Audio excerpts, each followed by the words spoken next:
Hello, I'm Dr. Sam Hancock of the Emerald Planet and Emerald Planet TV. We come to you on a week-to-week basis from Washington, D.C. in the United States as we look around the globe in 144 different nations, looking for those 1,000 best practices, the technology, services, and products that are making a difference as we move through the 21st century. And as we have a planet of 9 billion people by 2038 and possibly 12 to 13 billion by the end of this century, how are we going to be able to take care of all these people on planet Earth? And that's what Emerald Planet's all about.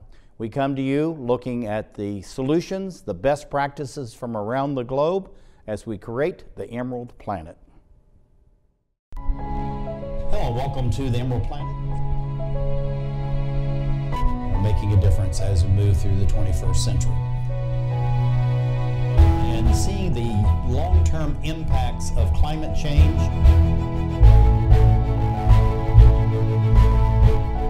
We're glad to have you. Thank you for being with us. Looking around us, and we're talking about the loss of habitat, the loss of pollinators, which are critical as far as the food supply, and really taking care of all living beings on planet Earth. So it's the plants, the animals, the humans, and the microscopic beings as well. But looking at pollinator conservation, how are we going to be able to bring them back if we can, and at the same time to protect what we have? This is the work of Kerry Wixted. She is the Education and Outreach Specialist for Wildlife and Heritage Services at the Maryland Department of Natural Resources. And she really is concerned about the broad spectrum as far as the plants and animals. Kerry, welcome back to the Emerald Planet TV. Thank you.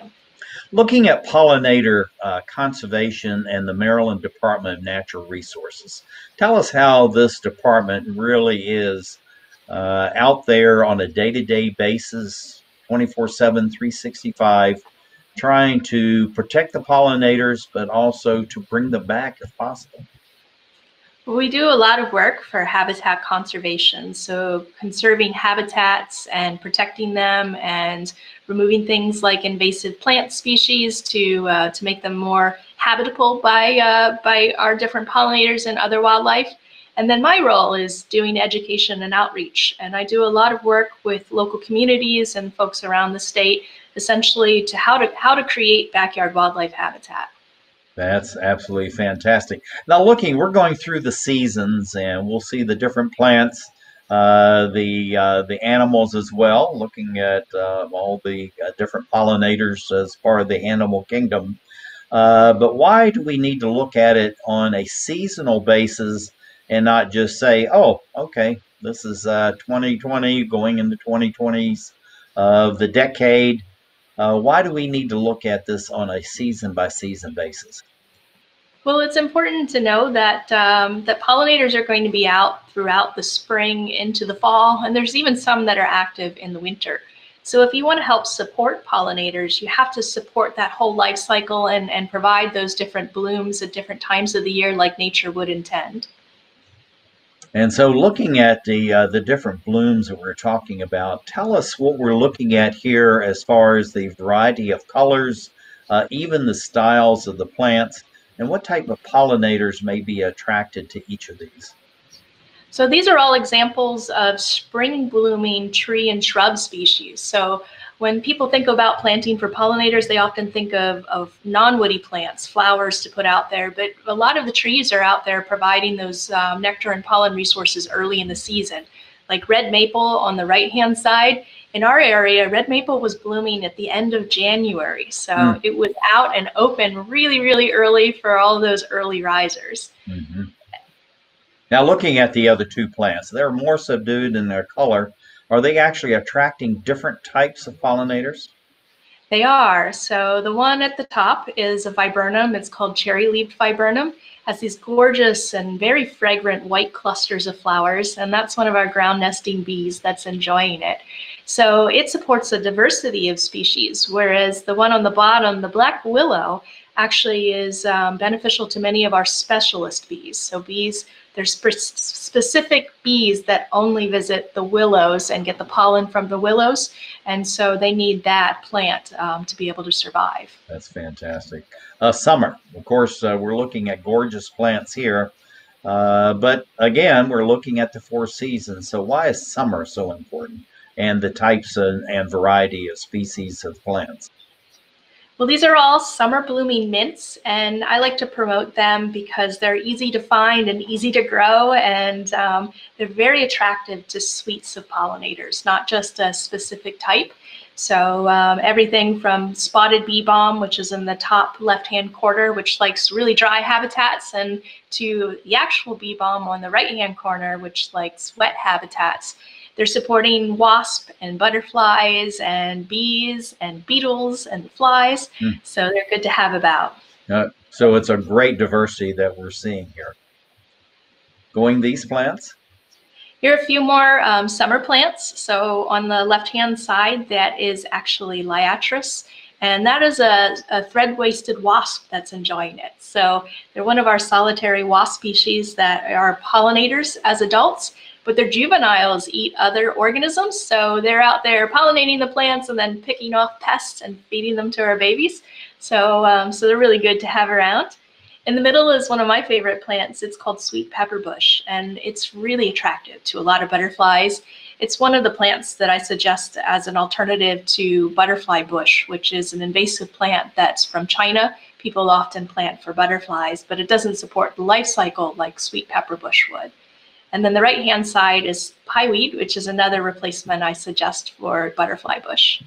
Yeah, let me keep this up for just a minute. Why is it so important that we really focus on native species and try to eliminate the invasive species? Because there's more and more invasive species. Many of the nonprofit organizations that focus on the nature, the rivers, the land are really now trying to eliminate invasive species. Why is it so important that we get back as quickly as possible to the native species that we have here in this region? Well, those invasive species are non-native species that cause problems. So not all non-native species are considered to be invasive, but the ones that are problems are causing ecological impacts or economic impacts or even human health related harm, or a combination of all of them. So, so it really depends on the species. And for some of these invasive species, they may be attracting pollinators, like butterfly bush is attractive, but it's not supporting them because it's not providing them the necessary amounts of nutrients that they need for survival. It's not providing them any reproductive habitat like these plants would provide. So, so it's kind of not really doing much for them, essentially. So really it's important that we as humans, when we're actually planting our gardens or we're living, out on a farm somewhere, we really need to be cognizant of the plants all around us and the impact that each one of these plants, they may be beautiful to us, very pleasing, but at the same time, they could be quite destructive to the pollinators. Very, very true. Yeah. So we need to look into this. So this is really a great topic, Kerry, and thank you for bringing this up. Looking at the fall. So these are different fall plants in the aster family. Asters are one of the largest families of flowering plants. And you can see the diversity of pollinators on these plants, everything from goldenrod, which brings in bees and wasps. That's a blue-winged wasp. It's a solitary wasp species that also helps with pest control. And on the right-hand side, that picture by Judy Gallagher is actually one of the flower flies that mimics bees. And much like the wasp, it does double duty. It pollinates as an adult, and then its juveniles, the maggots, actually eat soft-bodied insects like aphids. So when you're planting a diversity of flowers, you're going to bring in the pollinators, you're going to bring in those predators, and you're going to support these webs. And it's all about those ecological webs and helping more than just what you want. It's the things that are supporting that animal too. Yeah, and I'm really glad you brought that up because we have these different species here doing, as you say, double duty, sometimes triple duty. But for eliminating the pest, why is that so important as far as nature is concerned and the balance of nature? Well, nature is all about checks and balances. And when something gets out of balance, like if we lose our predators, like some of our wasps, then those prey species are going to start exploding. They're going to cause problems. So it could be that they're going to start eating a lot of plants and maybe killing some off, or having some other ecological impact. For example, with white-tailed deer here in eastern North America, we have more deer than we ever did before the European colonists came here. And that's because we altered the habitat to make it more conducive to deer, and we got rid of their natural predators, the mountain lions and the wolves, that would keep those populations in check. Right. So it's all about the delicate balance of nature that we need to be really concerned about.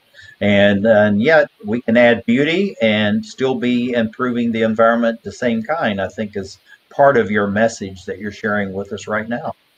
Mm-hmm. Yeah, and these are all plants that even if you don't have a large space, the great thing about pollinators is that you can put these types of plants in pots on a front step or a sidewalk or something like that, and you can still have an appreciable impact with our local pollinators. So you don't need big tracts of land. You can start small and still have a great impact. In other words, just do something. Looking at these plants. So these plants right here, one is cardinal flower. That's the one with the green check. And that's the straight species. And the other one is a hybrid of cardinal flower. It's cardinal flower that was crossed with great blue lobelia. And this, I brought this slide in to show you an example of the problem with some of the cultivars, which are kind of those genetic crosses that are bred for human characters that are often on the markets. So the one on the right is bigger. It grows in a little more habitats than the cardinal flower on the right or the left-hand side there. That's a little more finicky about where it likes to grow. So the hybrid's great and everything. And in trials with hummingbirds, more hummingbirds visited it. But when Dr. Annie White looked at the nectar content of that cultivar, she found that it had 80% less nectar than the straight species. So this is going back to just because something's being attracted doesn't mean that it's being supported. Yeah, that's just an incredible example right there. And tell us again, what is a cultivar? So cultivars are plants that are bred for human purposes. And so we select certain traits like disease resistance or longer flower blooms or essentially growing in a wider range of habitats. And we create these different types of cultivars. Some of them are crosses or hybrids between different species as well. You'll often see the name, it might say like Holly and in quotation marks, Nellie Stevens, and that's just telling you that it's that cultivar or that breed. So we need to be very cautious of what we're planting, just again, looking at the pollinators as far as the nutrition content of these plants. And if we have these cultivars that are less nutritious for them, then maybe we should not be planting those. So leave the leaves, all the things. Tell us what we're looking at here. We're running out of time. But the last question is, what do you see as far as how do we need to protect, conserve the pollinators for the future? And I'm just going to leave this image up and let's go out on that. We got about 30 seconds, Kerry. Well, planting for pollinators, planting native species is one of the best things you can do, but you can also help support their habitat by leaving the leaves and creating other habitat resources for them to use. Again, thinking about what they're going to use for their different parts of their life cycle and doing it as nature intended, essentially. Mm-hmm. I'm going to jump through these because I wanted to go to the this one right here. I'm going to leave this up. So Kerry, looking at what you're doing, what do you see for the expansion? And we got about 5 seconds. Well, one great thing that you can get involved in is community science and documenting essentially what you're seeing in your backyards, documenting the plants that you have, the pollinators that are passing through. There are a lot of different projects that you can get involved in and help with national research. I think that the community scientist, I think, is a great program. Thank you for being with us, Kerry L. Wixted, as we create the Emerald Planet.